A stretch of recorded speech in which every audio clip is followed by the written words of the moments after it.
Hey everybody, Todd Turner at the Road. A question about urban areas in Blitzkrieg. This was some curiosities from the gang in there.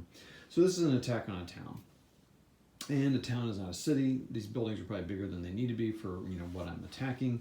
I just said they're all level 1, and they were all stone though, so they all provide the 6 a hit on 6, save on 5s was my intention there. Okay, so I'm kind of adjusting to this playing with 15. I used to play with 6 mil, and so I would have like squares and just kind of buildings representing, and I'd move the buildings, and the squares would be the city, right? So you would get the protections within the city. You weren't in buildings because I couldn't put guys in buildings. Well, I'm curious about this type of thing. How would you do this? I treated it primarily as a town, but here's the problem: tanks will never, if I do it just like this, tanks will never go into town.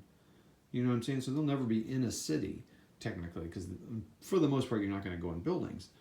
So I'm like, do you make it so it's like, kind of the outline? So forget these 2 buildings. Let's say these are kind of like the country buildings, and then the city starts here, or the town.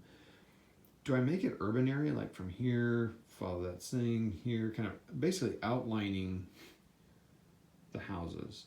Do I say that's this town for this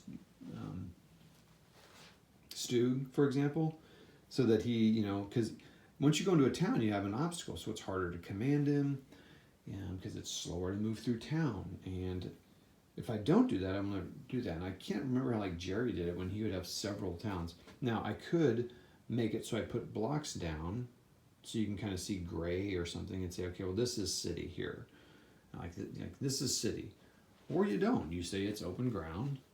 And this town's here, and maybe if the tank is up against it, it's getting some cover. I'm not sure. I'm curious from the Blitzkrieg players what your thoughts are on that. It'd be nice to do a little video response if you could. I'll post this on Facebook. You can do a post there. And just really curious how you guys who play the larger scales, the Mal's one, for example, and I think I've asked this before, how you do urban areas for tanks and stuff. Well, like moving him. If I was going to put him here, and I thought, well, that's kind of technically the town, so he should suffer a penalty for them moving through there. All right, well, that's that. Good game in this lesson. Go see the previous video, or a video, one of the ones around here. So that's that. We'll talk to you later. Bye.